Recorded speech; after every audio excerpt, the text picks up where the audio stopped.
Assalamualaikum warahmatullahi wabarakatuh. Alhamdulillah tuan-tuan mulia,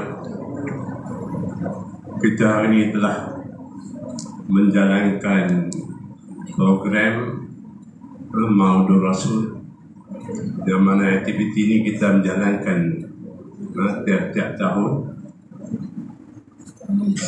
untuk kita sempurnakan program kita tiap-tiap tahun. Dengan ini saya mengucapkan ribuan terima kasih kepada semua yang datang untuk menjayakan program kita hari ini, terutamanya kepada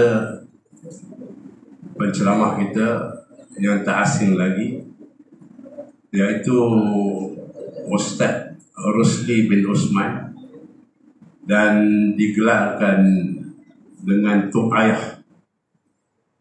Kalau kata di Batam Indah, Tok Ayah semua tahu. Dan juga kita mempunyai wakil daripada Balai Polis, yang saya beritahu nama seorang saya itu Cik Ashraf, dan ada lagi kawan dia 3 orang. Dan tidak lupa juga kepada pelajar-pelajar daripada Sekolah Am-Masyhur Perempuan, dipimpin oleh guru Cikgu Mardia binti Said, dan juga hadirin dan ahli jawatankuasa yang telah bertungkus lumus untuk menjayakan program ini. Tuan-tuan mulia, kita semua sedia maklum masjid lama ini dikenali dengan masjid lama. Nama dia betul-betul Masjid Lorong Bulma.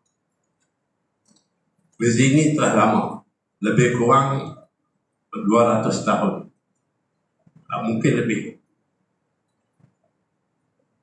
Dan kita di sini kita menjalankan aktiviti untuk menghidupkan di masjid ini. Maka kita adakan solat Jumaat, baca Yasin, dan kita ada kuliah tiap-tiap hari Rabu. Kemudian sumbangan kewangan kita daripada orang ramai. Maka hari ini kita cuma mendapat sumbangan daripada orang ramai dia untuk menjalankan program-program di masjid ini. Untuk itu tuan-tuan mulia, kita tak melengahkan lagi masa. Saya ingin menyebut yang berbahagia Datuk Rusli bin Osman, dan dikenali dengan sebagai Tok Ayah, untuk memulakan ceramah beliau. Dengan ini saya mempersilakan Ustaz Rusli bin Osman, insya-Allah.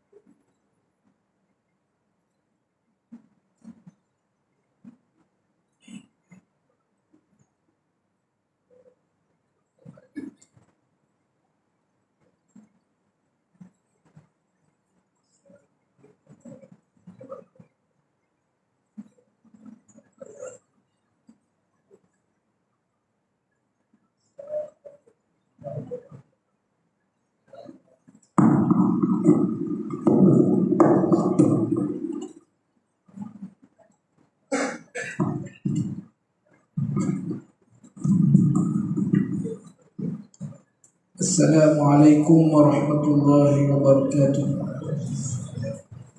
Bismillahirrahmanirrahim. Alhamdulillahi rabbil alamin. Wa salawatullahi wa salamuhu al-atamani al-akmalan على سيدنا ومولانا محمد وعلى آله أجمعين. اللهم افتح علينا فتوح العارفين النبيين وحفظ المرسلين وإلهام الملائكة المقربين. اللهم أرنا الحق حقا وارزقنا اتباعه وأرنا الباطل باطلا وارزقنا اجتنابه. اللهم هداية للصواب وتوفيقا للسداد، آمين يا رب العالمين. Yang berbahagia Tuan Pengerusi Masjid Kuala Awai Lama, Masjid Kelawai Kuala Awai Lama, ataupun Masjid Jalan Burma, dan ahli-ahli jawatan kuasanya, Sahibul Fadilah Tuan Imam, Ashabul Fadilah pegawai-pegawai masjid, Ashabul Fadilah tuan-tuan guru, para asatidzah dan puan-puan guru, seterusnya tuan-tuan, puan-puan yang dirahmati Allah sekalian. Alhamdulillah, saya amat merasa teruja kerana dapat datang ke masjid yang penuh dengan keberkatan ini. Barakah yang kita tumpang daripada amal jariah yang ditinggalkan oleh generasi yang terdahulu di tempat ini, yang menjadi bukti kekal insya-Allah, yang menjadi bukti dan dalil terhadap keberadaan, terhadap kewujudan kita umat Islam di negeri yang amat kita sayangi ini. Kelawai ini tidak asing, ataupun Kelawai ini tidak jauh dalam hidup saya, kerana saya pernah ditumpangkan oleh Allah Azza wa Jalla untuk hidup di sini.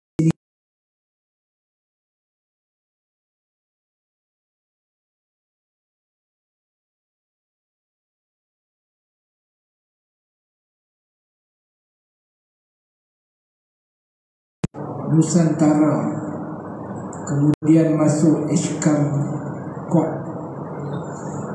Ishkam Kot dah tu yang bangunan tu, rumah tu Haji Husin, ya Ishkam Kot kan. Ada anak saya satu pelik dulu kalau ingat. Kemudian masuk jadi warden di Al-Masyhur Perempuan sehinggalah tahun 98. Di kebanyakan tokoh-tokoh utama Masjid Kelawai sudah pun tiada. Dan yang paling hampir dengan hidup saya adalah guru kita semua, iaitu Syekh Ahmad bin Osman Bajunai, yang mengajar saya di Al-Masyhur pada tahun 80. Amun tuan-tuan dan puan-puan yang dirahmati Allah, dan masjid ini teringat pada Ustaz Ahmad dengan Ustaz Abdullah Bukhari. Ustaz Ahmad akan sembahyang tentu. Kalau sembahyang di sini, Ustaz Bukhari akan jadi imam. Dan saya tak pernah tengok Ustaz Bukhari angkat kepala bila bercakap dengan Ustaz Ahmad. Begitu hormat beliau kepada tuan guru beliau, iaitu Ustaz Ahmad Bazmi. Saya belajar dengan kedua-dua mereka itu rahimahullah.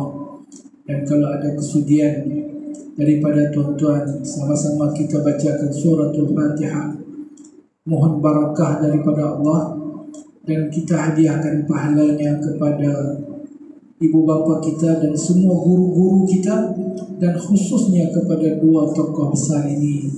Al-Fatihah.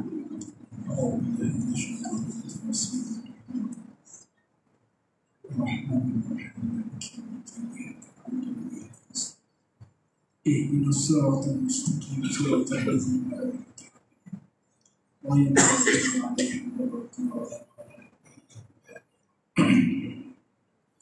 Tuan-tuan dan puan-puan yang dirahmati Allah, sebagaimana yang diwar-warkan, perjumpaan kita dan majlis yang kita adakan ini adalah untuk menyambut ataupun bersempena dengan Maulid Nabi sallallahu alaihi wasallam. Maulid Nabi sallallahu alaihi wasallam yang disambut pada bulan Rabiul Awal setiap tahun oleh umat Islam, yang mana menyambut Maulid Nabi sallallahu alaihi wasallam bukan menyambut ulang tahun kelahiran Rasulullah. Sebab itu dia tidak nama miladu ataupun Aid Milad Rasulullah. Dalam bahasa Arab sendiri dia tidak dirujuk sebagai Aidu Miladi Rasulullah, ulang tahun kelahiran Rasulullah sallallahu alaihi wasallam, tidak. Tetapi sambutan itu dinamakan oleh para ulama sebagai Maulid Nabi sallallahu alaihi wasallam, yang memberi erti dan maksud kezahiran, kemunculan, kedatangan Rasulullah sallallahu alaihi wasallam. Bukan sekadar berkaitan dengan tarikh ulang tahun berapa lama sudah dilahirkan Nabi sallallahu alaihi wasallam, sebagaimana kita sambut happy birthday Haji Fauzi, buat kek besar-besar, buih apa semua, selesai. Tahun depan buat pula, hantar bunga buat apa. No, bukan tarak tu. Sambutan Maulid Nabi sallallahu alaihi wasallam diambil sempena itu supaya menjadi suatu musim, supaya menjadi satu permulaan dan titik tolak yang diulang setiap tahun bagi umat Islam mengingati Nabi sallallahu alaihi wasallam. Bahkan ingatan kepada Nabi sallallahu alaihi wasallam bukan acara tahunan, bukan acara mingguan, bukan acara harian, tetapi ia mesti ada setiap masa dalam hidup seorang Muslim. Hari-hari 5 kali kita dengar asyhadu anna Muhammadar Rasulullah dalam azan. Hari-hari apabila kita sembahyang, dan sembahyang kita tidak sah kecuali kita berselawat ke atas Nabi sallallahu alaihi wasallam sebagai salah satu daripada rukun sembahyang. Setiap minggu mimbar ini akan mengulang-ulang selawat ke atas Nabi sallallahu alaihi wasallam, dan salat Jumaat tidak sah kecuali dengan khutbah, dan kedua-dua khutbah tidak sah kecuali disebut selawat ke atas baginda sallallahu alaihi wasallam di dalam kedua-dua khutbah. Dan dalam mazhab kita lebih keras ataupun lebih rigid dalam masalah ini, iaitu selawat ke atas Nabi hendaklah dengan namanya ataupun dengan sifatnya yang jelas merujuk kepada baginda. Tak boleh dengan ganti nama.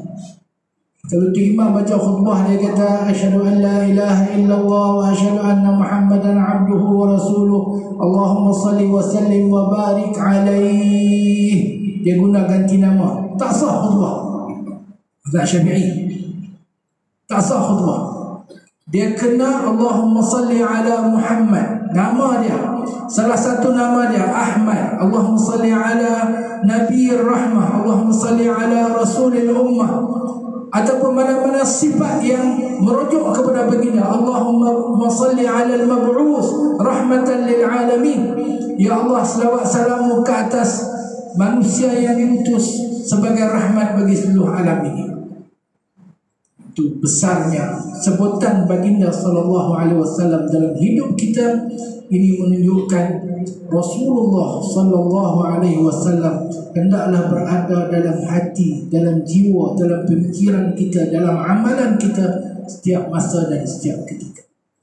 Dan sebab itulah Maulid Nabi sallallahu alaihi wasallam ini memang kita sambut, memang kita raikan. Kerana apa? Kerana bagi kita Rasulullah sallallahu alaihi wasallam itu adalah segala-galanya. Dan orang yang pertama menyambut Maulid di dalam Islam adalah Rasulullah sallallahu alaihi wasallam sendiri. Mungkin tuan-tuan ada orang kata tak ada pun, ada, tapi dengan cara yang agak berbeza. Apabila ditanyakan baginda sallallahu alaihi wasallam kenapa baginda berpuasa pada hari Isnin, jawab baginda sallallahu alaihi wasallam, "Zalika yaumun wulidtu fihi wa unzila alayya." Itulah hari yang mana aku dilahirkan padanya, wa unzila alayya, dan diturunkan Al-Quran kepadaku kali pertama pada hari Isnin. Baik, itu ada ulama mengatakan puasa Isnin Khamis, kalau pilihan antara Isnin Khamis, yang mana nak didahulukan? Isnin. Kerana baginda sallallahu alaihi wasallam sendiri menyatakan bahwasanya baginda berpuasa pada hari Isnin sebagai menunjukkan kesyukuran baginda kepada Allah Azza wa Jalla betapa baginda dilahirkan pada hari Isnin. Dan sebab itulah kita menyambut Maulid Nabi sallallahu alaihi wasallam, dan cerita dia panjang berkenaan dengan sambutan Maulid Nabi sallallahu alaihi wasallam, sehingga ada yang mengatakan dimulakan oleh orang-orang Syiah dan sebagainya. Namun di dalam sejarah umat Islam, Maulid Nabi sallallahu alaihi wasallam, permulaan sambutannya di kalangan ahli sunnah wal jamaah menurut sebahagian ulama, seperti yang dinyatakan oleh Al-Imam As-Suyuti di dalam kitab beliau Husnul Maqsid fi Amalil Maulid, dimulakan oleh seorang raja yang bernama Al-Malikul Muzaffar Abu Sa'id Al-Kawkabri pada kurun yang ke-6 Hijrah, 560 lebih dulu. Abu Sa'id Al-Kawkabri, As-Sultan ataupun Al-Malikul Muzaffar Abu Sa'id Kawkabri. Beliau adalah seorang raja yang memerintah di negeri Irbil di Syria. Sekarang Irbil ada di Syria. Dan beliau adalah ipar kepada As-Sultan Salahuddin Al-Ayyubi. Sultan Salahuddin Al-Ayyubi. Masa dia sambut maulid ni adalah selepas kejatuhan kerajaan Abbasiyah. 500 tahun Abbasiyah memerintah, menjadi suatu kuasa besar dunia ketika itu, gagah perkasa, menguasai ketenteraan, menguasai politik dunia ketika itu, menguasai ilmu pengetahuan, teknologi, semua dikuasai oleh umat Islam.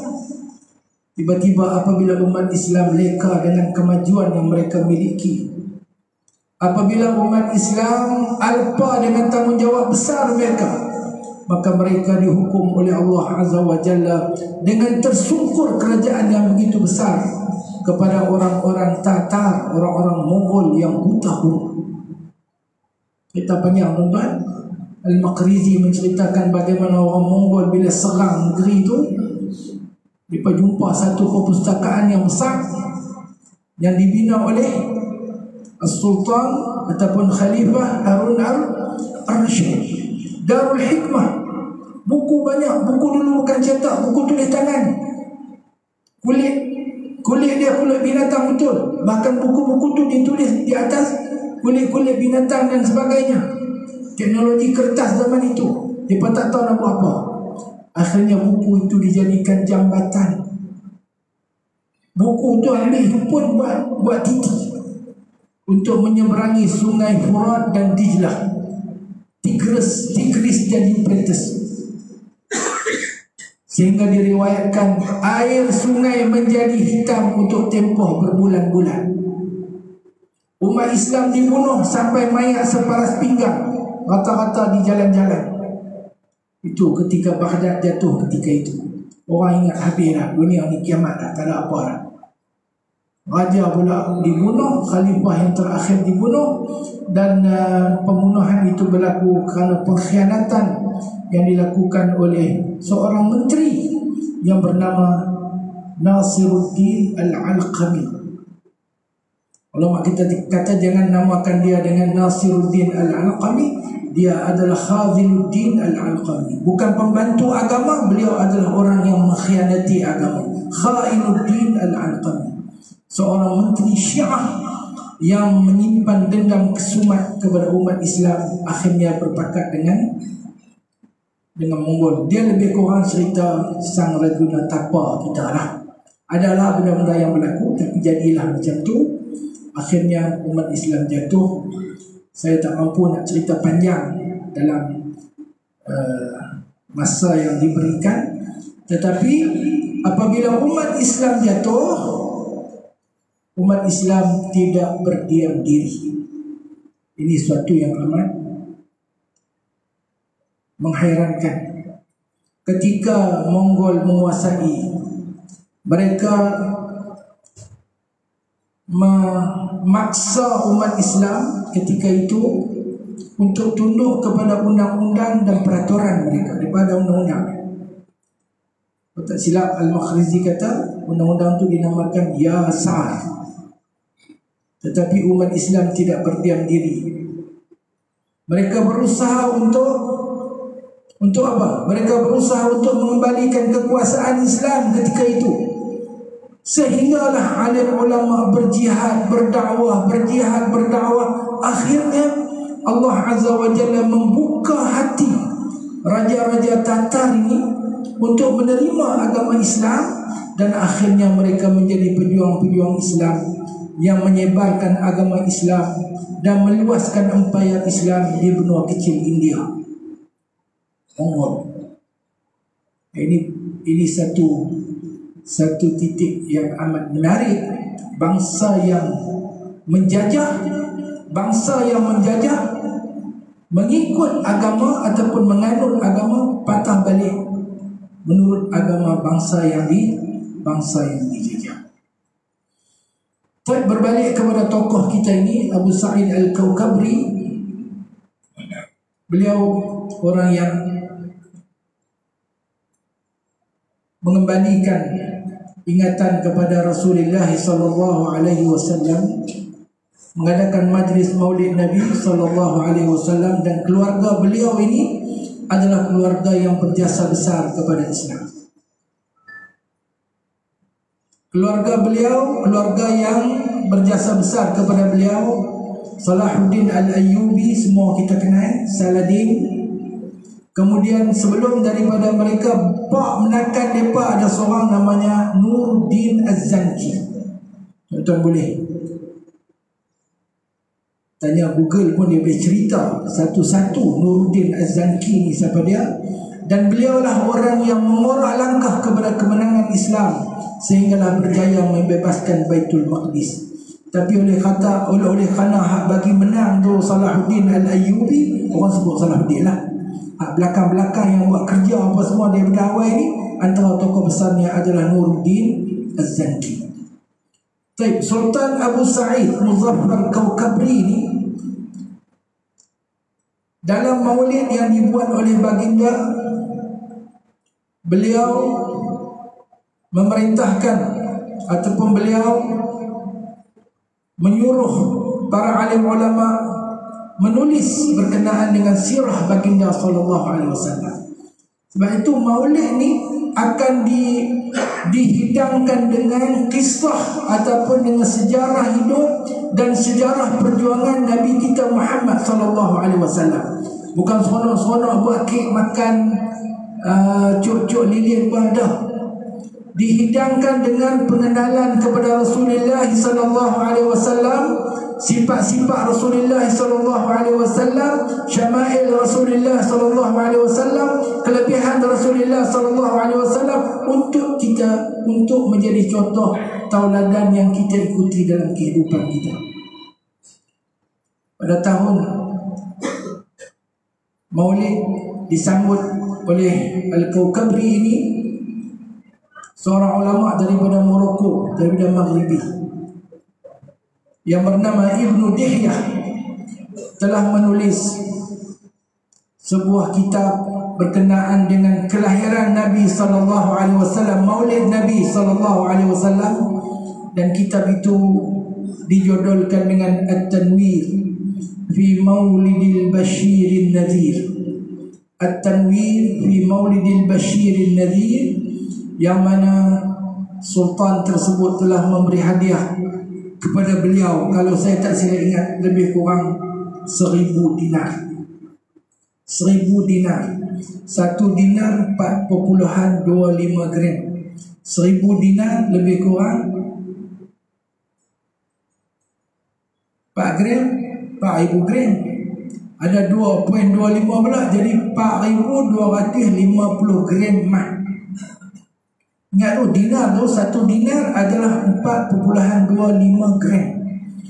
Jadi 1,000 dinar 4,250 gram emas, 4 kilo 250 emas. Hari ni emas 500 kilo. Sekilo kan lah. Emas kilo apa? RM500. RM500 1 gram, mana sekilo? Mana 5,000? Kalau sekilo 5,000 lah ni saya pergi beli. 500,000. Sekilo 500,000. 4 kilo 2 juta. 2 juta lebih dia bayar kat Tok Guru tu pasal tulis sirah Nabi. Dan dia juga duduk mengaji dengan Tok Guru tu, kalau tak silap ingat dalam catatan Imam Suyuti, dalam 6 siri pengajian. Tuan-tuan ingat sambut maulid hak yang sultan tu buat macam kita lah, buat ceramah sikit, saya pergi makan nasi bungkus, selesai. Tak ada. Sultan dengan Tok Guru dengan alim ulama apa semua duduk mengaji, ulang kaji, ingat balikkan Nabi, sejarah hidup Rasulullah SAW. 6 acara ataupun 6 hari betul-betul, 6 majlis. Kita buat jadi saya baca pun langkau-langkau sampai bab Nabi makan. Itu yang Nabi makan apa, tu pun dia bersyok lah. Nabi makan burung tu lah, burung ni lah, makan manisan tu lah, buah tu lah, buah ni lah, timun lah, apalah. Tak cukup.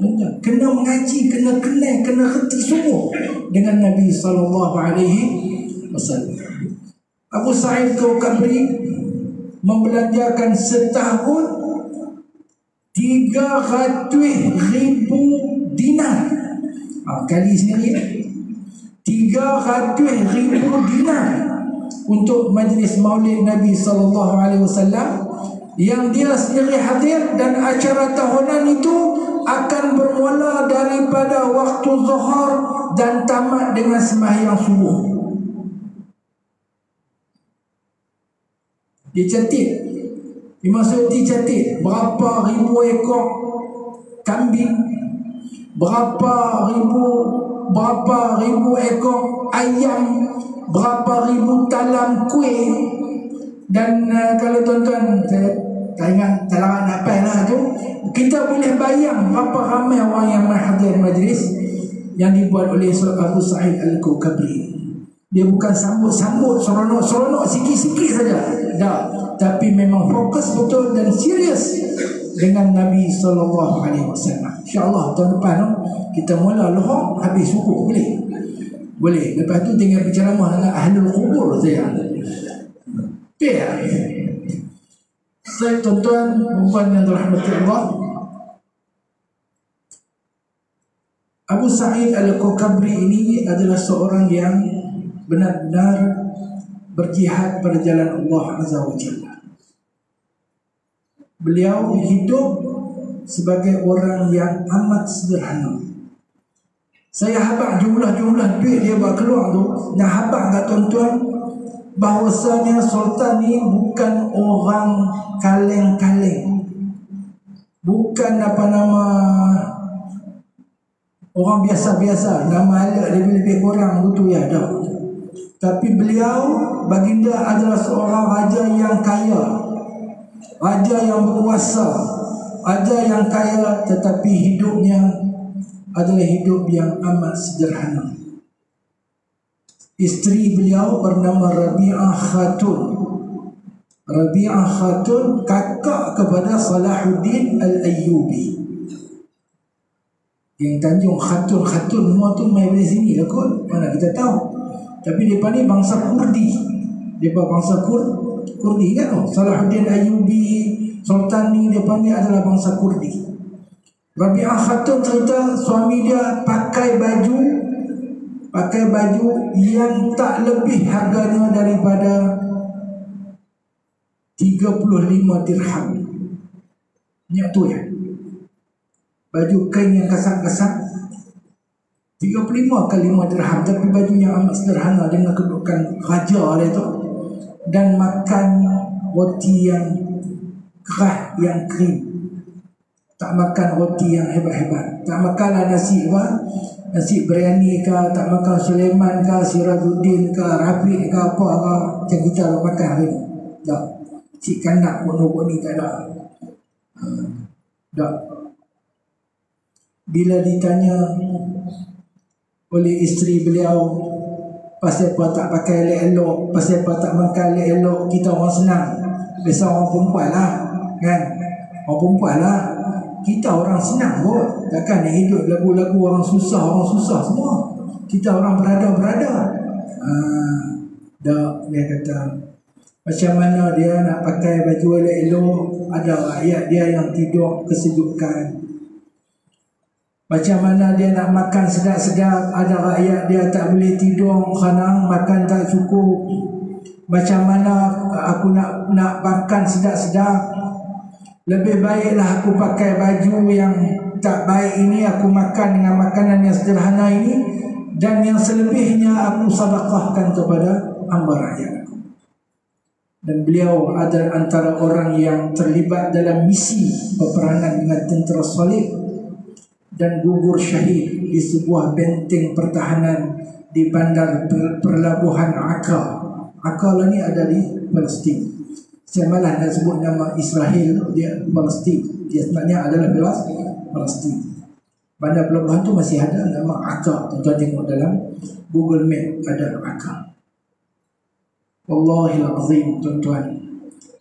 Pemimpin seperti inilah yang didambakan oleh umat Islam untuk membebaskan Baitul Maqdis. Moga-moga Allah lahirkan di kalangan umat ini orang yang mengembalikan Baitul Maqdis, dan kena sebagaimana Nabi kata sallallahu alaihi wasallam, umat ini tidak akan baik kecuali mereka menuruti kebaikan yang pernah dilakukan oleh umat yang terdahulu sebelum mereka. Kalau pengejar-pengejar dunia ini kita harapkan, maka jauh api daripada semangat. Baik, tuan-tuan dan puan-puan yang dirahmati Allah, sambutan Maulid Nabi SAW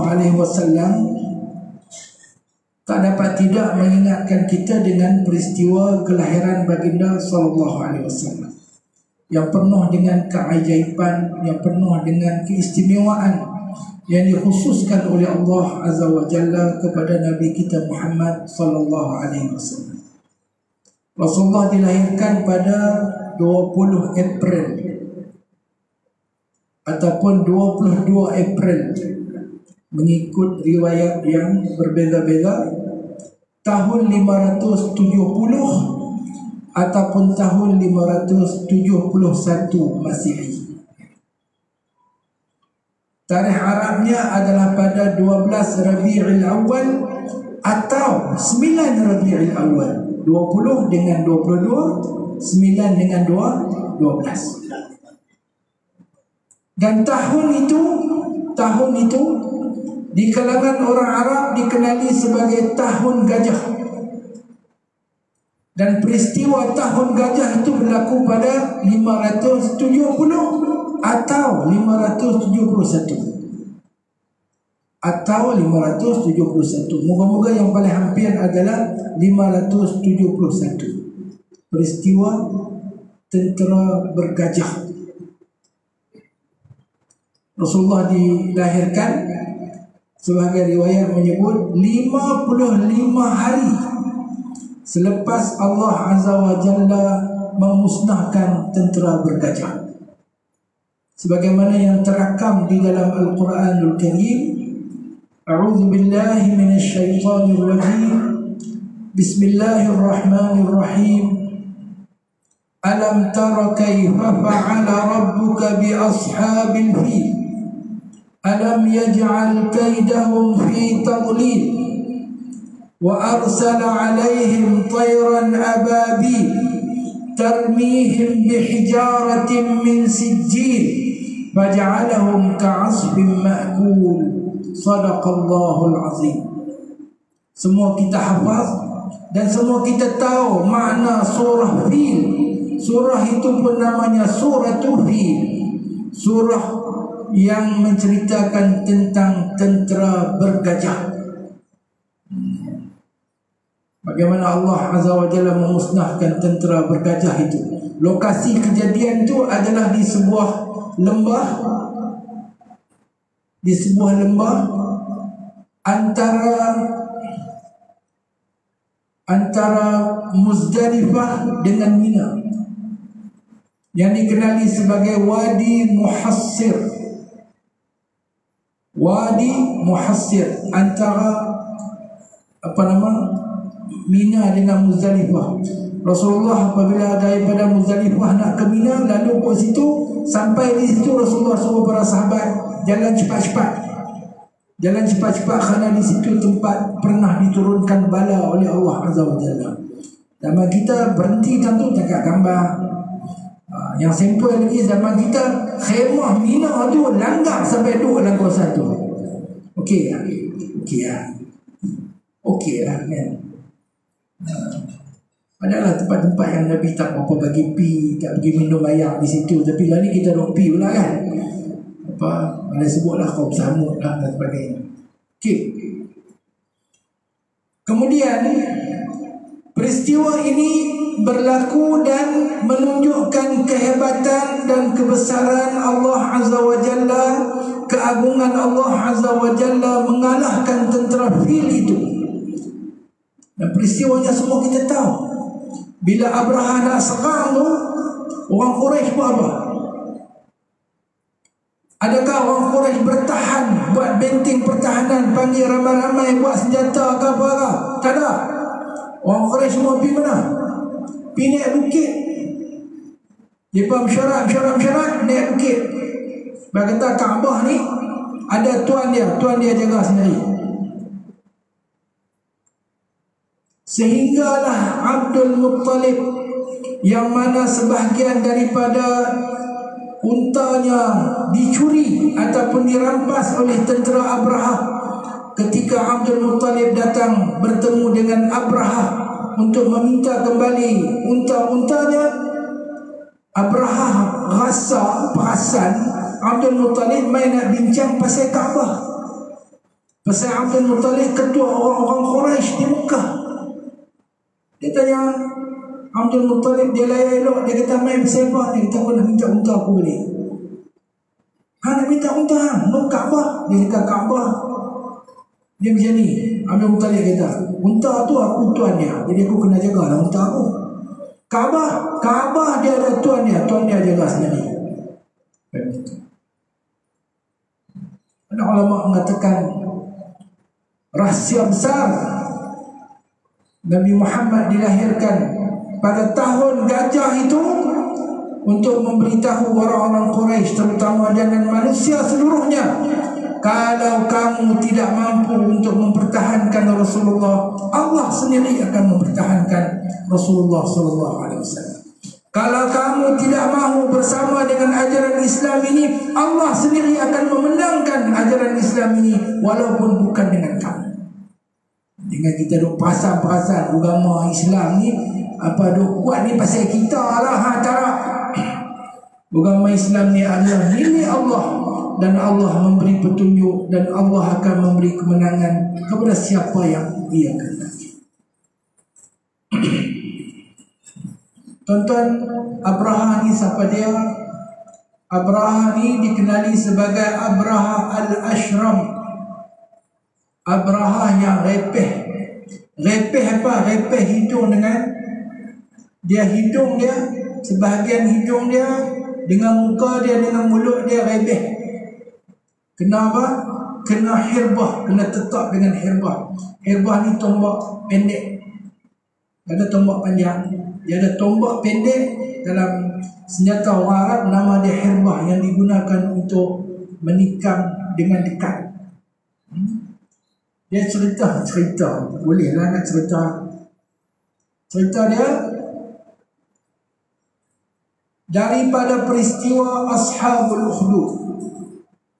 Ingat Ashabul Ukhdud, iaitu ketika itu negeri Yaman diperintah oleh orang-orang daripada suku Himyar. Al-Himyariyun, Himyar ni orang tu asal.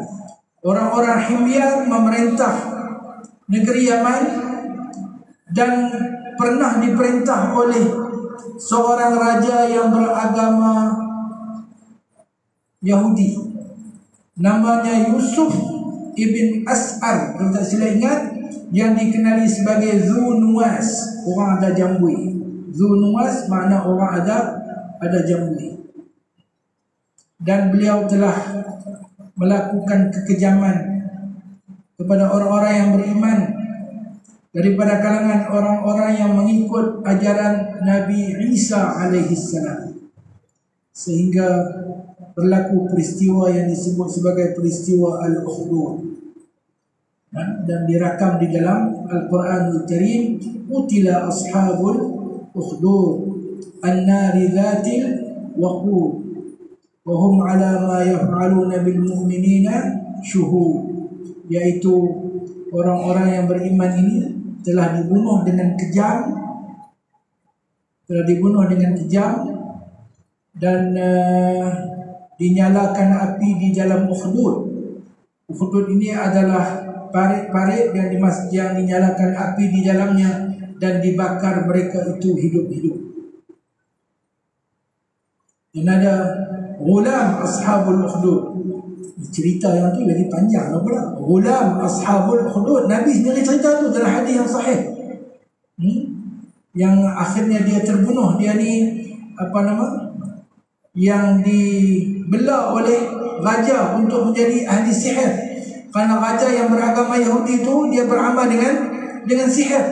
Tapi akhirnya anak ini belajar daripada rahib yang beriman kepada Allah dan tidak mengikut agama raja yang kufur kepada Allah Azza wa Jalla ini, yang beramal dengan sihir. Peristiwa ini menyebabkan sebahagian daripada orang-orang Nasrani itu, orang-orang Nasara ketika itu, meminta pertolongan daripada Najasyi yang memerintah di Ethiopia, di Habsyah. Kerajaan ketika itu adalah kerajaan Aksum.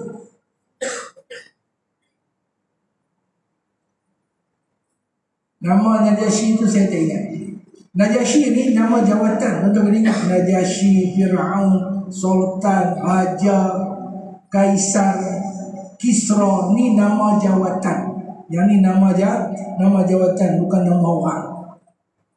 Jadi kalau kata Sultan Fir'aun macam Piramli kata tu tak betul. Mana boleh dia Sultan, dia Fir'aun, dia satu jawatannya. Dia Sultan, dia Fir'aun, Fir'aun. Jadi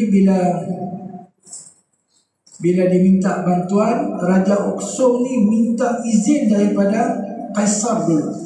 Kerana Kaisar ketika itu adalah kuasa besar dunia, dan akhirnya Raja Aksum menghantar bala tenteranya yang berjumlah puluhan ribu, kalau tak silap disebut oleh Ibn Kathir 40,000 orang, melanggar negeri Habsyah, melanggar negeri Yaman, menuntut bela terhadap kezaliman yang dilakukan kepada orang-orang Nasrani di situ, dan akhirnya Yaman jatuh ke tangan kerajaan Aksum. Dan Raja Najasyi itu telah melantik salah seorang daripada panglima perang yang melanggar negeri Yaman, yang bernama Arya, untuk menjadi gubernur beliau di situ, dengan dibantu oleh panglima Abraha. Itu asal dia. Abraha ni timbalan kepada Arya. Tapi Abraha ni lebih licik. Abraha ni orang yang pendek, ikut riwayatnya, pendek, kurus, kecil, comel, dan dia licik, dia baik. Dia baik dengan rakyat, dia baik dengan masyarakat dan sebagainya, sehingga dia dapat menawan hati penduduk asal negeri Yaman, orang-orang Himyar. Dan dia merancang untuk menggulingkan Arya. Nampak? Anak guling tu kawan lain, geng juga. Haji Fauzi juga. Anak guling, timbalan-timbalan ni semua dia nak guling. Yang nak guling hak atas tu timbalan tu. Baik. Jadi akhirnya dia berpakat hingga orang-orang Habsyah sebahagiannya berpakat dengan sebahagian orang-orang Himyar lawan Arya. Dan hampir jadi pertempuran yang meletus, pertempuran yang besar. Abraha ni pandai, dia cerdik. Itu kata dia licik. Dia kata dekat Arya, dia kata lah ni pasal apa kita nak bagi rakyat semua susah. Pasal kita 2 orang, mereka nak lawan berbunuh-bunuh. Lah ni tak payah. Lah ni mari kita lawan 2 orang. Siapa menang dia raja. Lah ni kita lawan 2 orang ya, jangan libat orang lain. Sempoi juga. Lah ni kalau buat betul pun sempoi. Sebab tunggulah 2 orang. Siapa menang kami terima ya. Dia. Kita lah ni kita lawan 2 orang. Tapi dia dah pakat lah dia. Dia pakat dengan orang Himyar yang bernama Atudah ataupun Utudah. Kita bila lawan lagi, dia kata, hang tengok aku teruk, hang pergi tikam tu. Tikam curi. Asal dia lawan 2 orang. Katanya Arya ni adalah seorang yang bertubuh sasa. Tubuh sasa. Seorang yang kuat, seorang yang gagah perkasa dan tubuhnya sasa. Nak lawan dengan Abraha apa? Abraha dengan kemetot. Abraha tu dah kemetot, kurih pula, tak larat. Kemudian bila berlaku perkelahian antara mereka berdua, Arya berjaya menetap muka Abraha dan tetakkan tu kena mata, hidung, mulut sebahagian pipi. Betul. Sebab tu Abraha dikenali sebagai Abraha Al-Ashram. Makna Ashram adalah muka rebeh. Orang kita pula buat nama anak Ashram. Buat nama anak, duk tengok apa buku nama-nama Islam. Nama Abraha pun buat kat anak. Tak payah lah. Abraha Al-Ashram. Masa tu Abraha dah jatuh dan hampir dibunuh oleh Arya. Utudah tikam curi dari belakang dan Arya meninggal dunia, mati. Maka Abraha pun jadilah raja. Dan dia tidak diiktiraf oleh Najasyi ketika itu. Raja Aksum tu, kerajaan Aksum tak iktiraf dia. Bunuh wakil dia. Raja wakil dia kena bunuh. Bunuh gubernur yang dihantar. Aku suruh hang bantu dia, hampir bunuh dia. Dan raja tu bersumpah dengan nama Allah, dia akan kerat. Dia akan kerat kepala. Tapi dia tak kata kerat kepala, aku akan kerat tocang. Dia maksud kerat tocang tu dia akan kerat kepala. Ini dia guna kata-kata sindiran. Aku akan pijak bumi apa? Aku akan pijak bumi Yaman dan aku akan kerat tocang Abraha. Dia bersumpah. Kemudian Abraha pula bila mendengar berita raja marah kat dia tu, dia dah seriap. Raja telah mempersiapkan tentera yang berjumlah puluhan ribu orang untuk datang melanggar Yaman sekali lagi. Tak ada buat mana.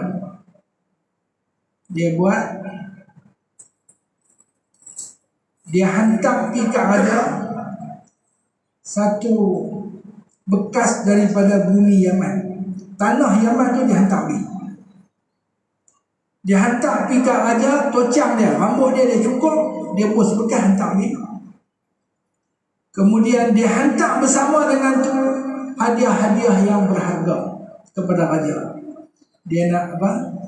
Dia nak, orang panggil apa? Beli jiwa. Dia nak beli jiwa raja. Dia raja pun bila dapat hadiah yang sempoi-sempoi punya, Abraha hantar mai kat dia, dia kata, oh sempoi lah dia ni, dia tak lupa aku kan. Lepas tu dia Abraha kata, tuanku dah apa? Tuanku dah bernazar nak pijak bumi Yaman ni, saya hantar bumi Yaman mai kat tuanku pijak selesai. Tuanku pijak selesai. Kemudian tuanku nak potong rambut apa? Tuanku nak potong kepala batik ni, batik dah hantar dah. Tocang batik ni dah kerak siap dah, selesai dah tuanku punya apa nama? Tuanku punya nazar. Maka dia diampunkan oleh raja dan dijadikan gubernur pemerintah di negeri Yaman. Itu Abraha al-Ashrawi. Maka dia pun membangunkan Yaman. Siapa tadi kan dia seorang yang licik, membangunkan Yaman, buat macam tu lah, buat macam ni lah. Dan dia membina sebuah gereja yang besar di Yaman yang bernama Al-Qulais. Siapa pernah ke Yaman? Di sini ramai ke Yaman.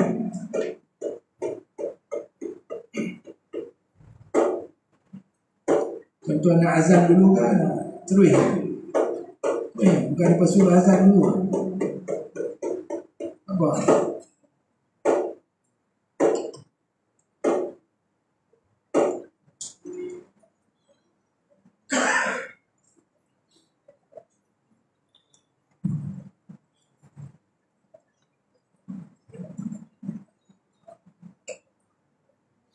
Dia bina sebuah gereja yang besar di Yaman yang dinamakan dengan Al-Qulais.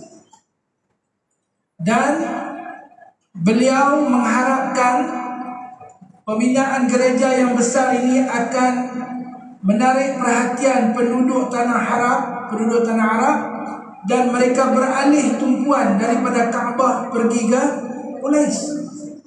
Malangnya Qulais ni tak laku, lebih kurang betul lah, tak laku.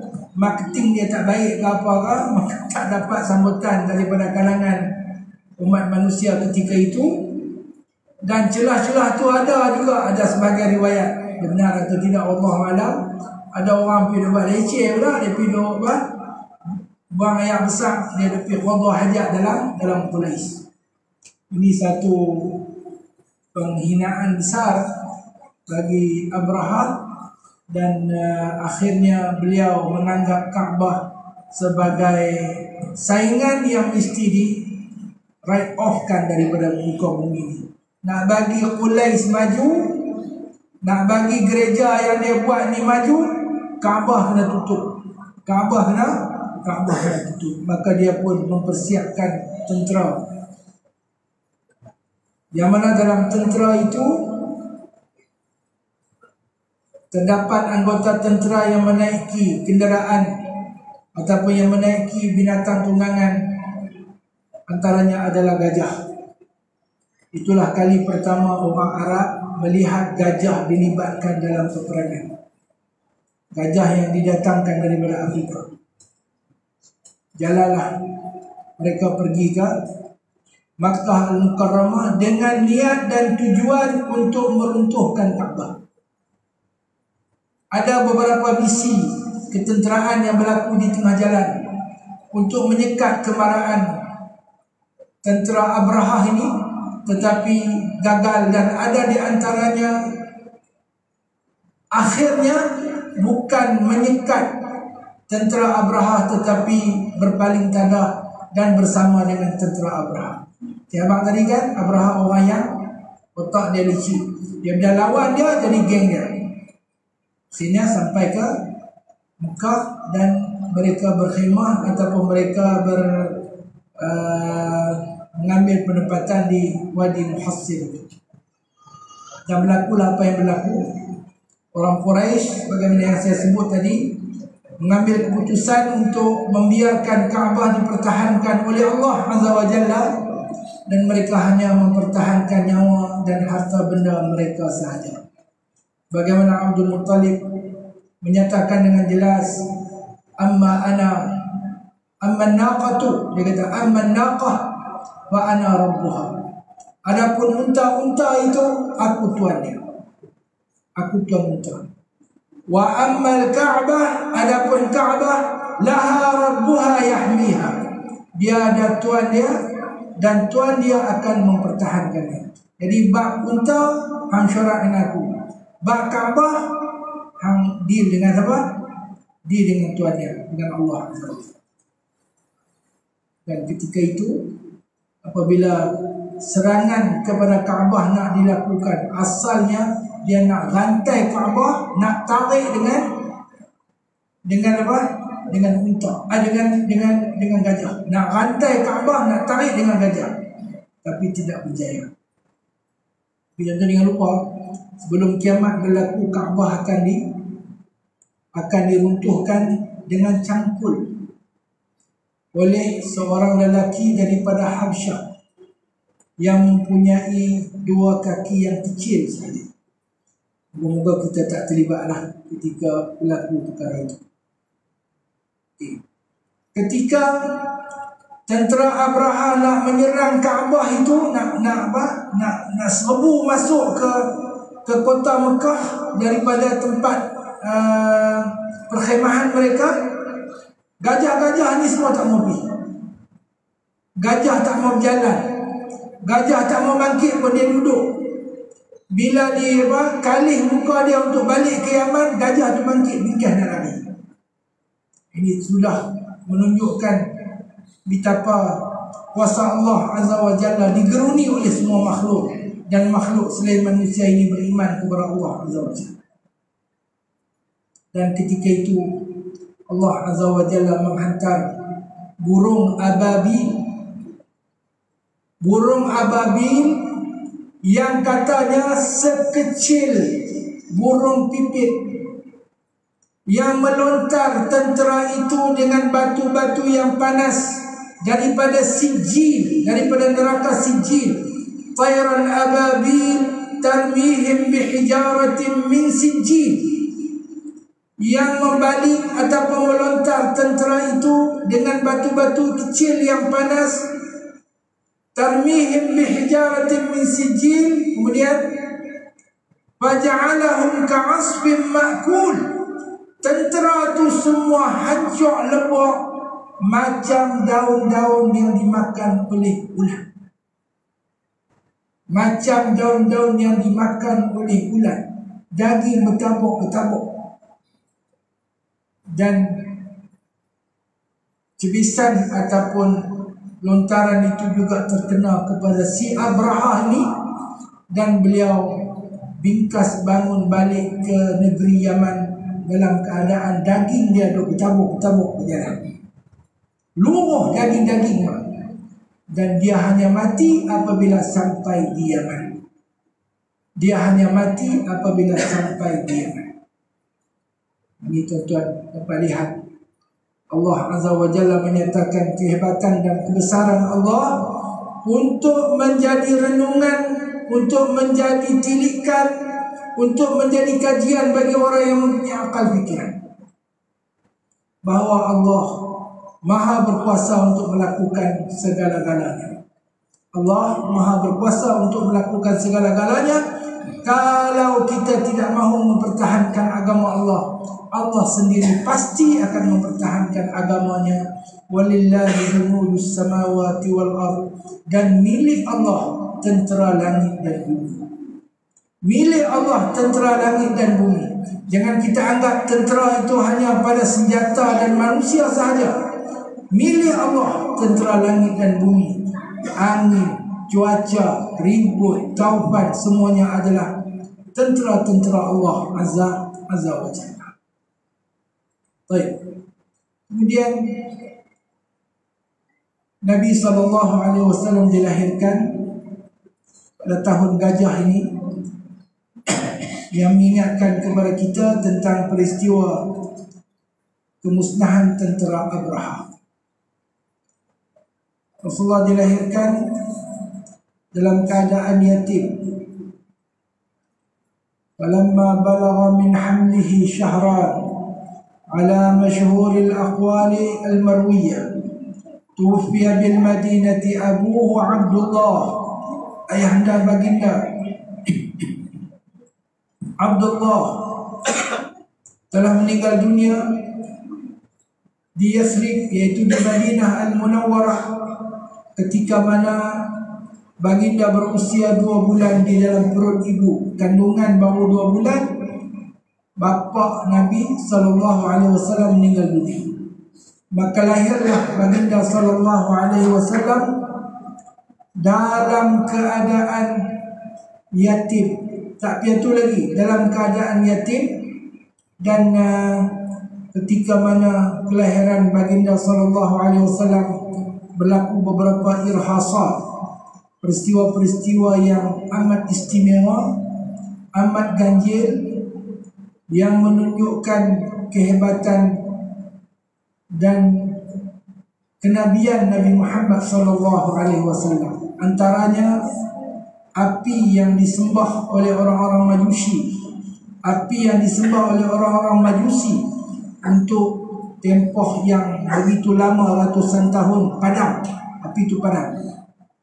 Dan daripada diri ibu baginda Aminah terpancar cahaya yang menerang, katanya menerang sehingga ke negeri Syam, wallahu a'lam.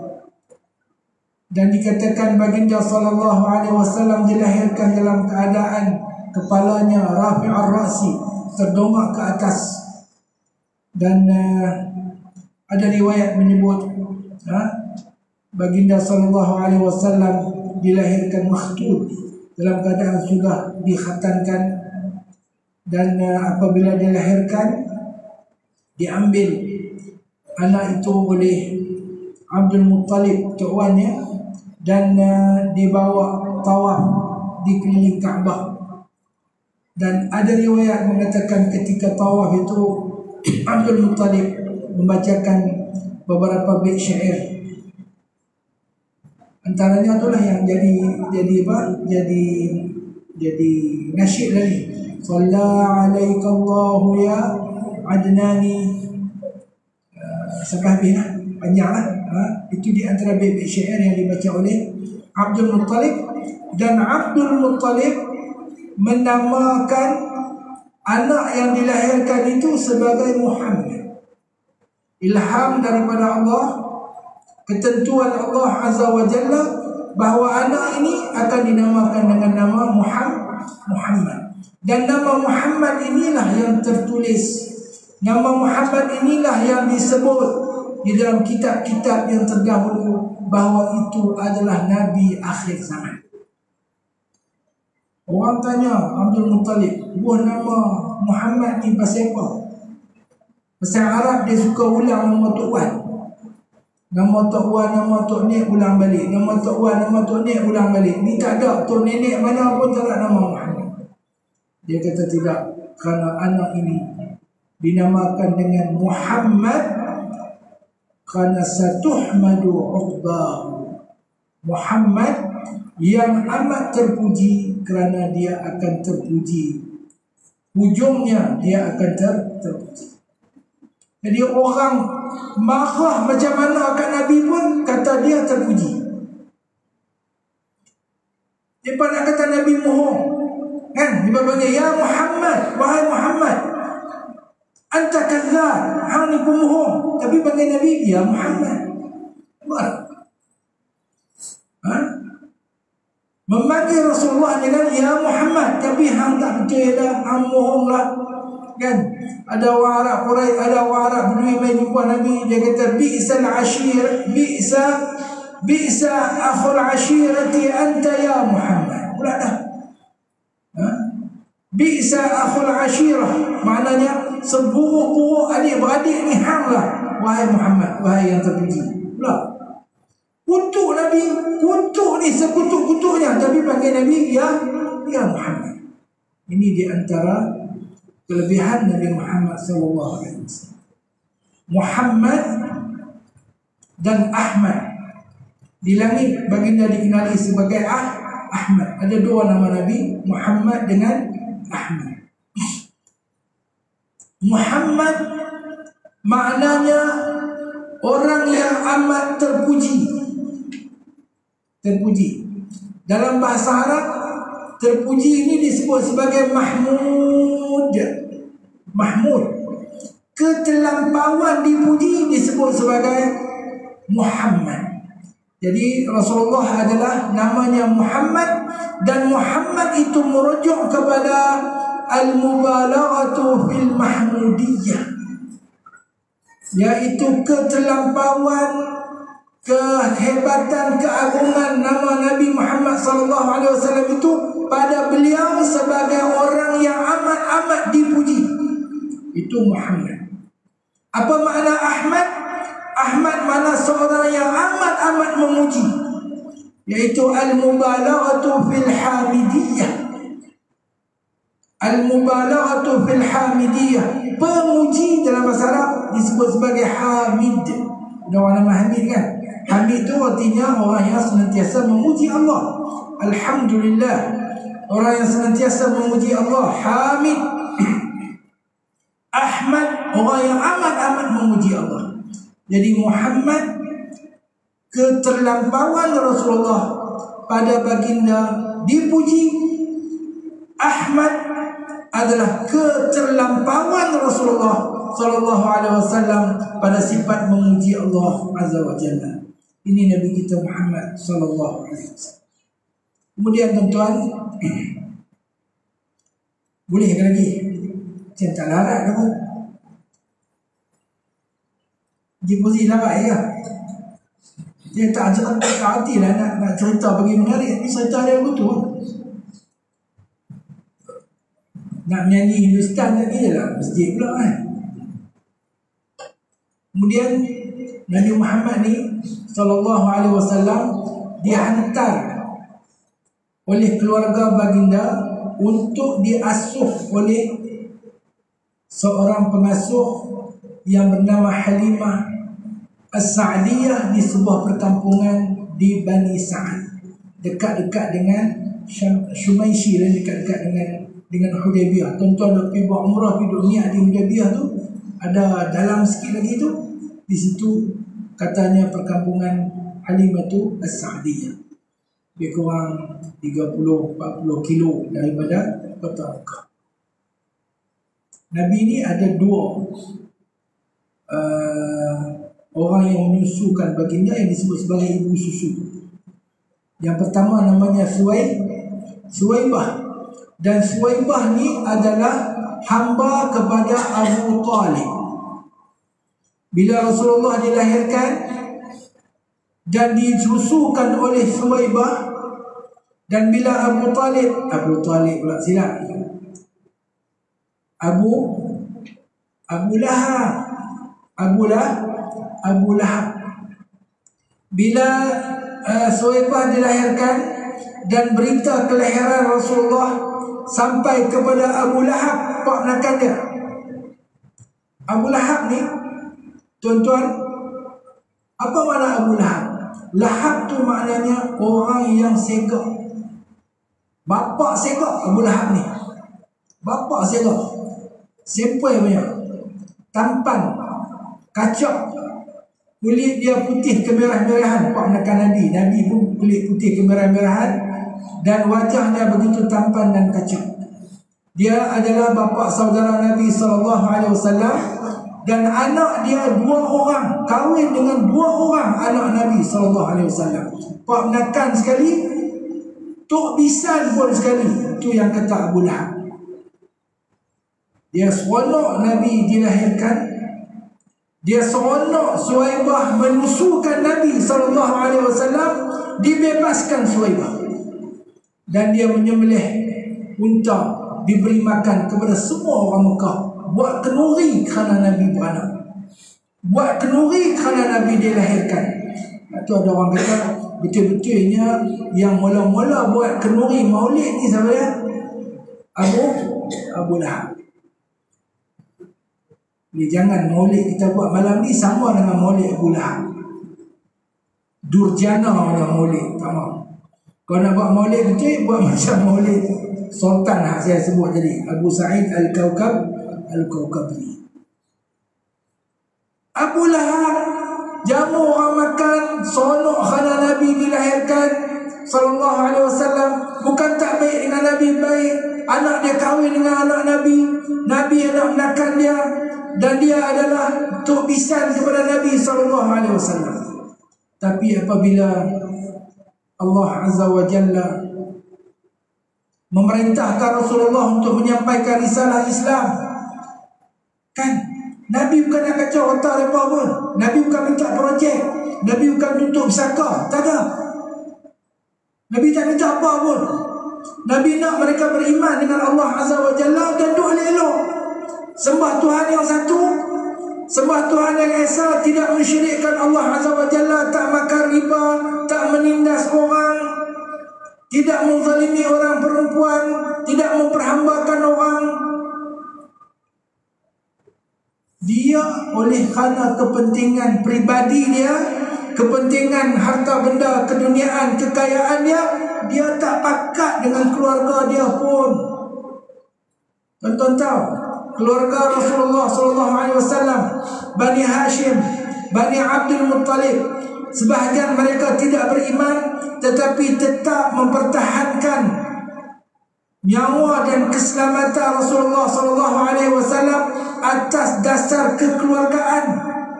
Sebab itu apabila pemulawan kepada Bani Hashim dan Bani Abdul Muttalib dilakukan, tidak ada jual beli kepada keluarga Rasulullah, tidak ada perkahwinan dengan keluarga Rasulullah, tidak ada hubungan dengan keluarga Rasulullah, diputuskan hubungan di pulau oleh masyarakat Mekah ketika itu.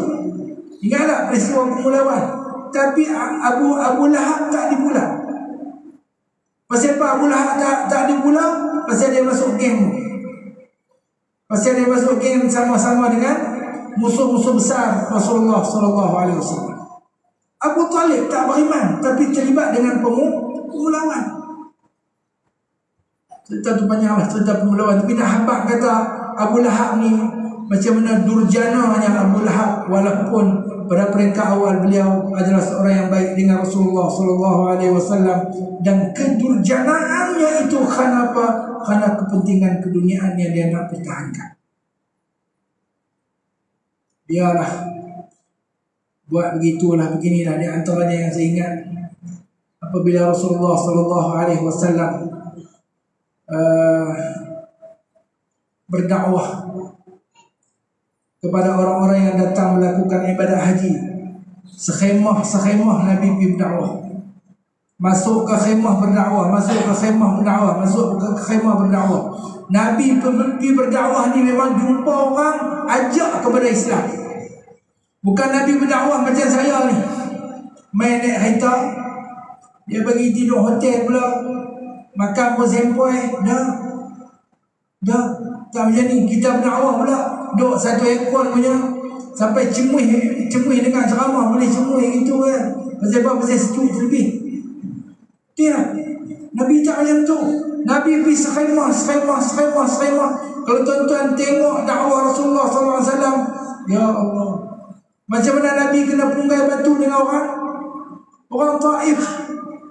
Sampai Zaid kata radhiyallahu anhu, Nabi berdarah daripada kepala ni sampai ke hujung kaki, dan darah masuk dalam kasut Nabi bila berjalan, bunyi kecap. Sampai malaikat mai tanya kat Nabi SAW, mau tak nak angkat satu bukit ni, nak hempuk atas kepala orang Taif. Ada riwayat kata nak angkat bukit Taif tu, nak apa? Nak kalih tuan-tuan pergi Taif. Nabi kita tak payah, kerana aku yakin akan lahir daripada tulang sulbi mereka orang-orang yang beriman dengan Allah Azza wa Jalla. Itu yang berlaku sekarang. Orang Taif beriman kepada Allah Azza wa Jalla sampai sekarang, memberi sumbangan kepada agama Allah Azza wa Jalla. Contoh kalau baca dalam sejarah pengislaman orang Taif ni pun sempoi juga. Nak masuk Islam sempoi. Ni nak cerita hak mana ada? Cerita Taif kan, cerita yang mana ni? Abu Lahab dulu. Abu Lahab ni bila Nabi keluar daripada khemah tu, dia masuk pergi. Dia masuk dia jarum, tahu jarum? Ni mami jarum dia kata, dia jarum masuk. Jarum tak apa lagi, bukan tekak jarum, dia racun terus. Dia buka jarum dia racun terus. Dia akan tanya, dia tu masuk tadi buat apa? Dia faham lah. Oh bagus, dia kata pemuda Quraisy tu masuk, dia suruh beriman dengan Allah, dia suruh buat baik, dia tak pergi makan riba, dia tak pergi makan bangkai, dia tak pergi buat zalim ke orang. Dia tak, dulu Nabi tunggu jangan syirikkan Allah, jangan makan bangkai, jangan makan riba, jangan putus silaturahim, jangan berbunuh-bunuh apa. Nabi tunggu waktu. Bagus, dia kata bagus, imam bagus, tapi pelik sikit lah. Apa dia tak pergi semua ada Tuhan semua, sembah Allah Ta'ala satu. Satu tu saja, yang lain tak, bukan Tuhan. Itulah aku nampak gambar. Dia habaq pula, dia kata yang masuk tadi tu, hak tu bukan orang lain, anak menakan saya. Nampak tak? Jarum masuk, anak menakan saya. Lepas jarum dia racun pula. Dia racun, dia kata tak apalah, dia tu memang bagus, dia bercakap benda bagus, tapi otak dia ada apa? Ada goyang sikit. Otak dia ada goyang sikit. Tuan tahu banyak mana orang nak buat kerja jarum dengan racun ni hari ni. Banyak mana orang nak buat kerja Abu Lahab tapi sambut maulid. Sambut maulid tapi dia buat kerja Abu Lahab.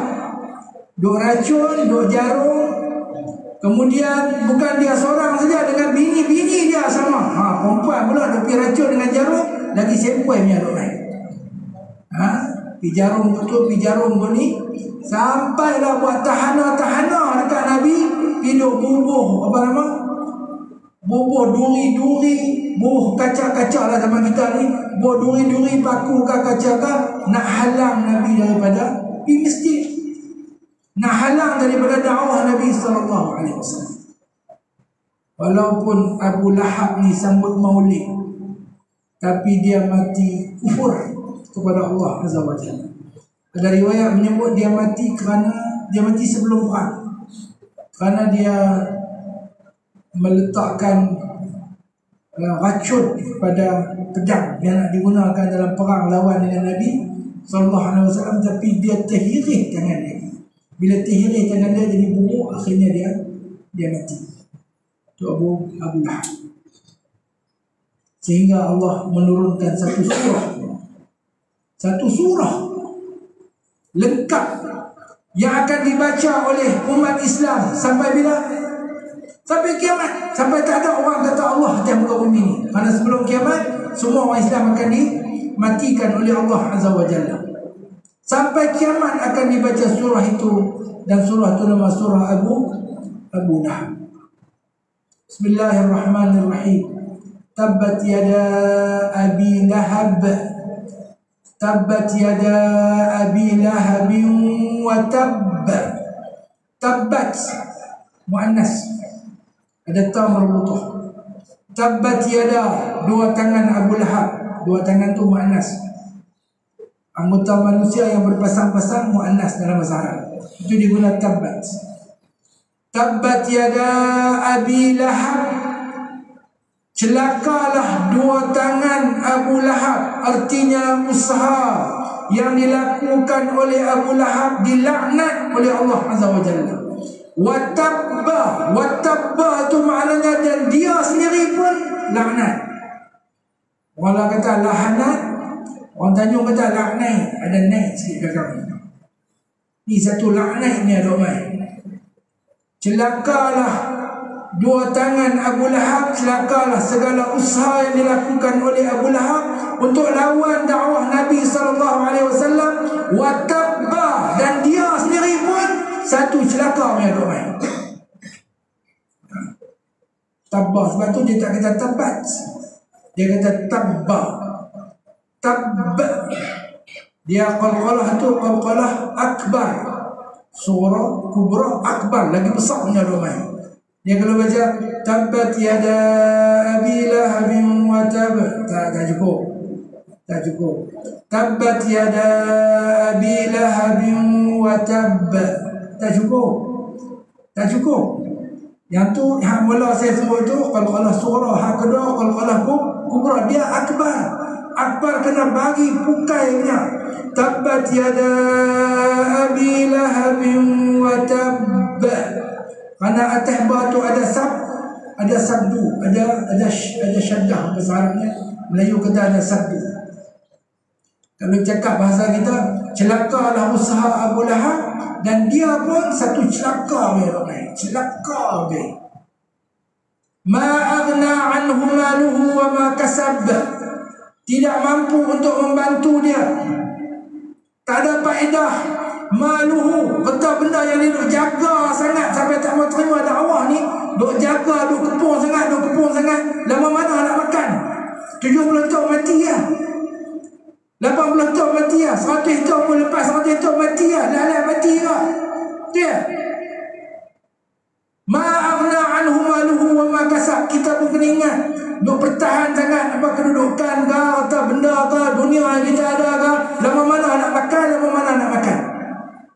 Ma'agna anhu maluhu wa ma kasab. Abu Lahab tak boleh bagi faedah kat dia, tak boleh bantu dia, harta benda dia, wa ma kasab, dan usaha dia. Dia punya channel dia buat ni, dia punya channel dia buat ni, dia ada sokongan tangi, dia ada geng dengan kawan ni, dia ada kelengkapan tu, dia ada kelengkapan ni, dia ada strategi tu, dia ada strategi ni. Hau siap. Entah siap. Dia orang Tanjung. Ha? Dia orang Tanjung. Dia Bangla. Bangla kata apa? Dah dia tak kata Hausa, dia kata orang bola. 3 suku punya tak dia pakai. Dia nak ma'aghna anhu maluhu wa ma kasab. Sayasla naran zata lahab. Pasti dia akan dibakar, dilayuk, buat barbecue.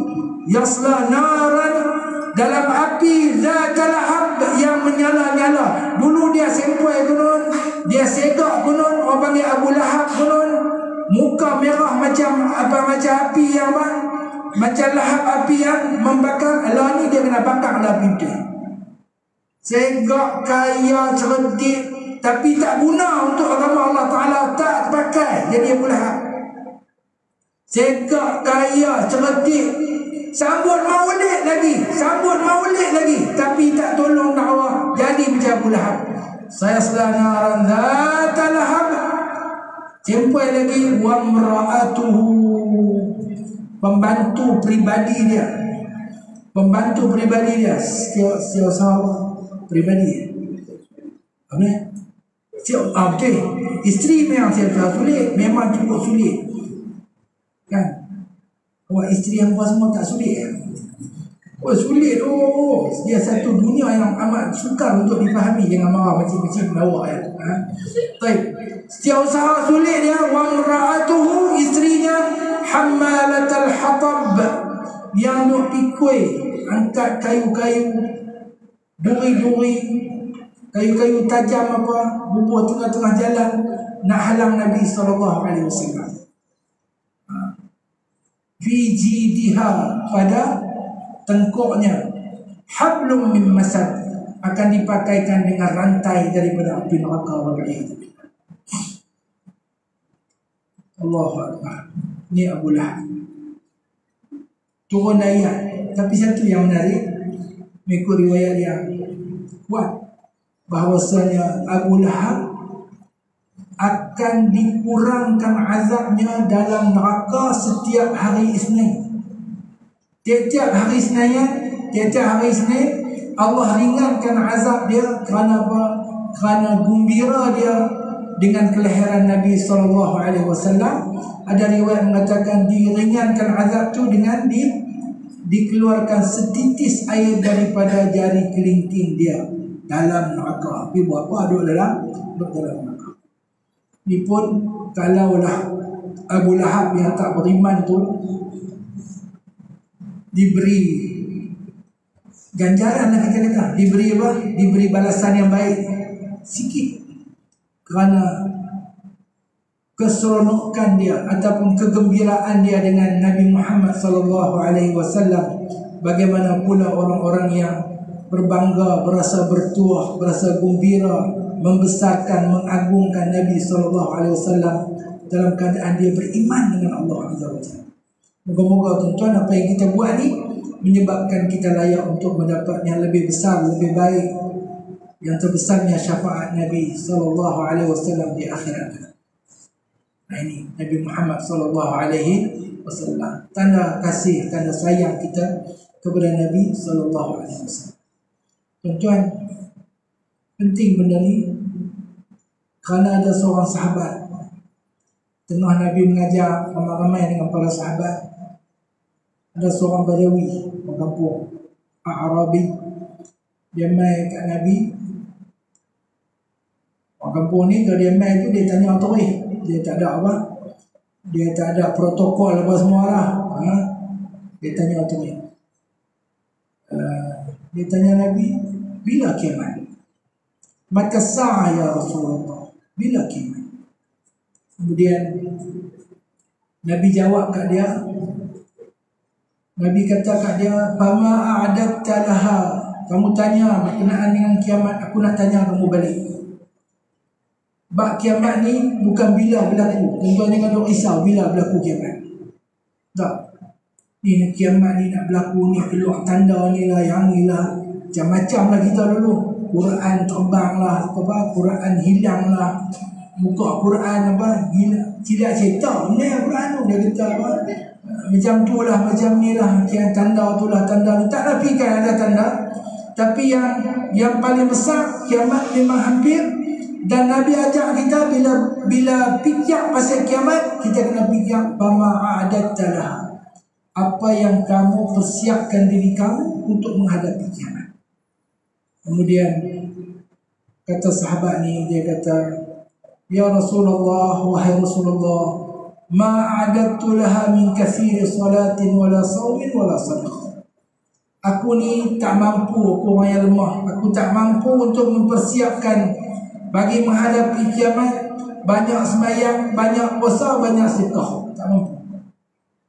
Tak mampu. Kecuali satu saja, dia kata. Satu benda saja yang aku persiapkan diri aku sebagai bekalan menghadapi kiamat. Illa, kata beliau, kecuali inni, sesungguhnya aku uhibbuka ya Rasulullah. Aku kasih kepadamu ya Rasulullah. Masya Allah. Dia kata, aku nak sembahyang banyak tak larat, nak puasa banyak tak larat, nak sedekah banyak duit tak ada. Satu saja yang aku ada bagi modal aku nak menghadapi kiamat. Apa dia? Uhibbuka ya Rasulullah. Aku sayang kamu ya Rasulullah. Rasulullah kata kat dia, anta ma'aman ahbabta. Kamu pasti akan bersama orang yang kamu kasihi. InsyaAllah orang yang sayang Nabi SAW akan bersama-sama dengan baginda dalam syurga Allah nanti. Amin ya rabbal alamin. Kata Anas bin Malik radhiyallahu anhu meriwayatkan hadis ni, dia kata tidak ada satu pun kata-kata Rasulullah SAW yang membuatkan aku lebih gembira berbanding dengan Nabi kata, kamu akan bersama dengan orang yang kamu sayang. Karena aku tahu, aku sayang Nabi, aku sayang Abu Bakar, aku sayang Umar radhiyallahu anhu. Dia sayang Nabi, dia sayang sahabat Nabi yang besar-besar. Dia sayang Abu Bakar, dia sayang Umar, dia sayang Uthman, dia sayang Ali radhiyallahu anhu. Di kita pun kalau nak tahu kita akan bersama dengan siapa akhirat nanti, kita tanya dia kita, hang ni seronok kat siapa? Hang ni sayang kat siapa? Sayang kat bintang filem, akan duduk bersama bintang filem. Sayang kat pemain bola, akan duduk bersama dengan pemain bola. Sayang dekat influencer, lah ni orang sayang kat influencer, duduk akan bersama dengan influencer. Sayang dekat apa? Boleh sebutlah kat dia apa pula. Kita geng siapa? Geng siapa? Sayang ni, kita akan bersama dengan orang yang kita sayang. Jadi ni baru Nabi beranak ni, tak pergi lagi Halimah Sa'diyah ni. Sikit je boleh sikit. Haji itu kata pukul 10.30 tak apa. Oi, nampak pula budak masyarakat perempuan balik lambat sikit tak apa. Mami marah lah. Tak apa, mami tak marah punya. Ayah punya pasal mami tak marah, jangan risau.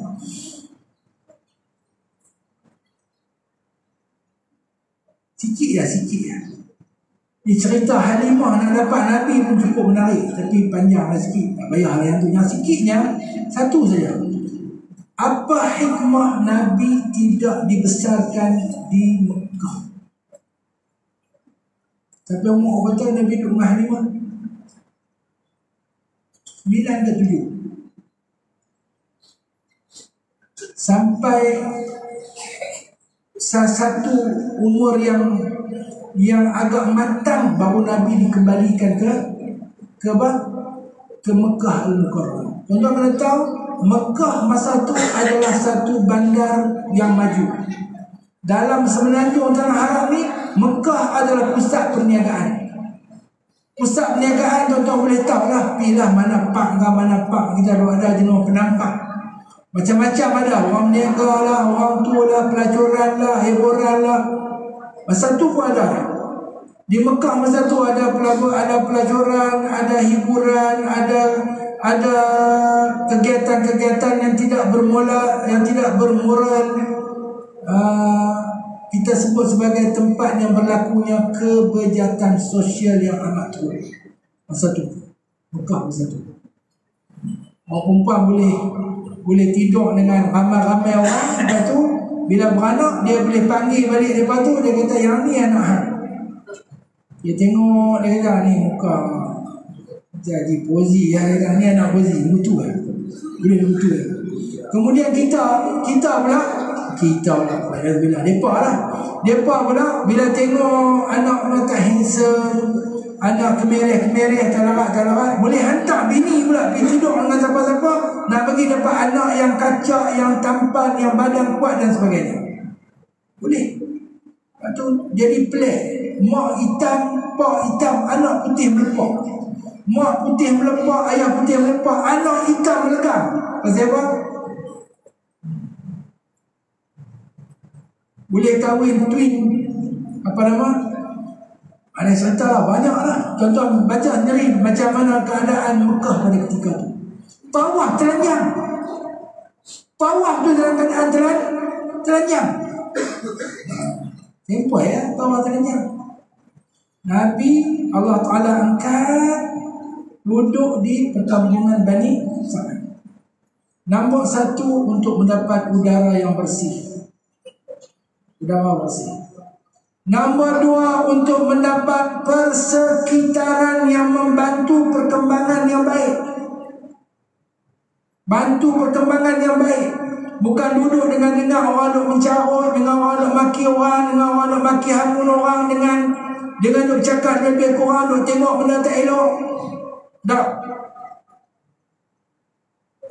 Duduk sana. Dan Nabi oleh kerana hidup di perkampungan Bani Sa'ad tu, tutur kata Nabi sopan dan fasih. Tak cakap lolak-lolak ni. Tak ada. Saya bisa pergi Tanjung ni, saya malah sebutlah satu flat. Saya masuk lah, ya Allah. Dia panggil anak dia anak haram. Saya berfikir yang mana satu haram, hang kan anak haram.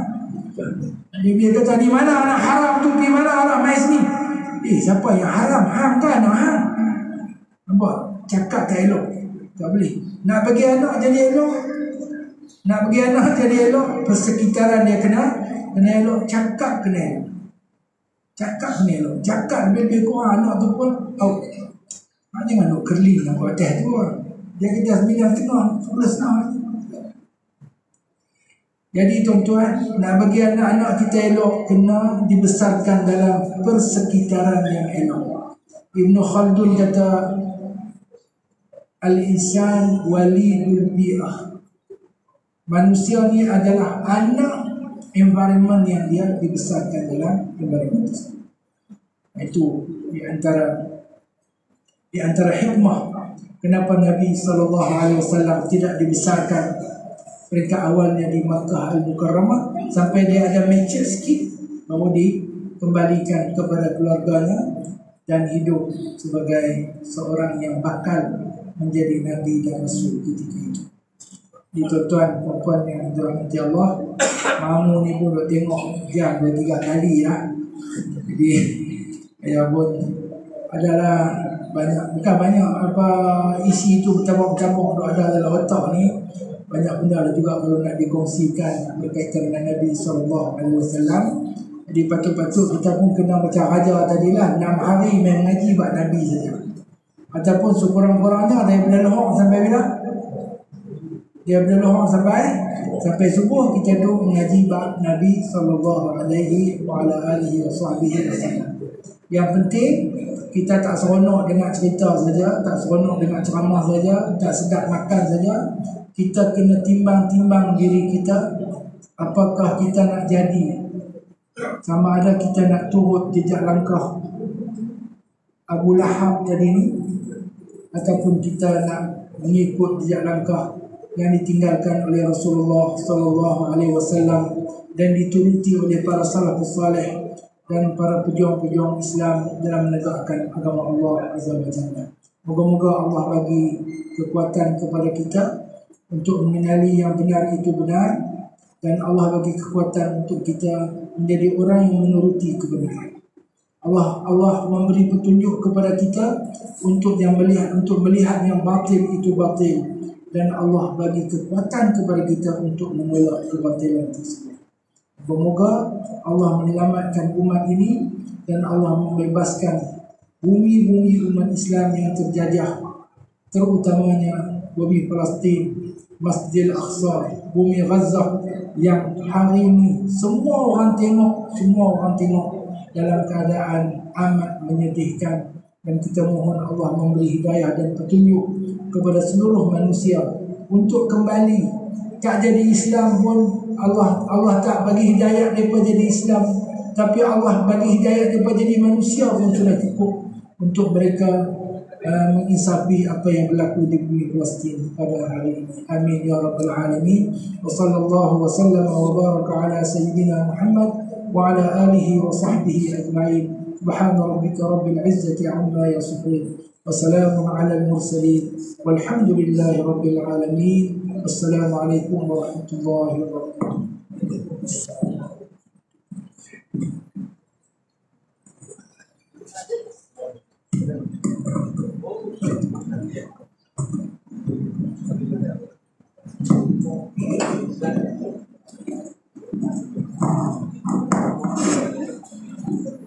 Dengan ini majlis mengucapkan ribuan terima kasih kepada Ustaz Rosli bin Usman dengan penerangan Ustaz tadi, maka hari ini kita telah dapat ilmu yang begitu banyak daripada penerangan Ustaz yang kita dengar tadi. Moga-moga apa yang kita dengar tadi maka kita dapat amalkan dalam kehidupan kita, insyaAllah. Dengan tidak buang masa lagi, maka kita sekarang ada dalam majlis untuk penyampaian sumbangan kepada asnaf. Dengan ini saya menjemput Syam untuk menyampaikan sumbangan tersebut, iaitu salah seorang daripada PA YB Sharlina, iaitu MP Bukit Bendera, dan juga Kepala Encik Hanafi, iaitu YB PA kepada bantu khas kepada YB Joshua, YB Politikus.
Ini saya menjemput Cikgu Mardia bin Said daripada Sekolah Masyur untuk menerima sumbangan.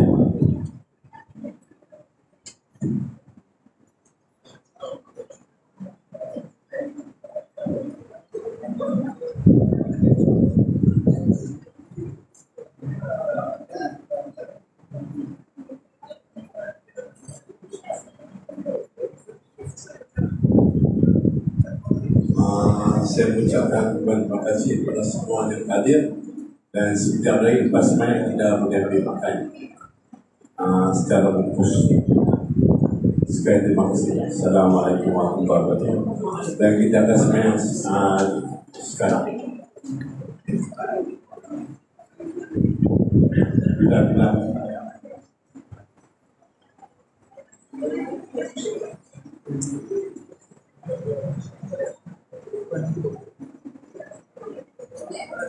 imam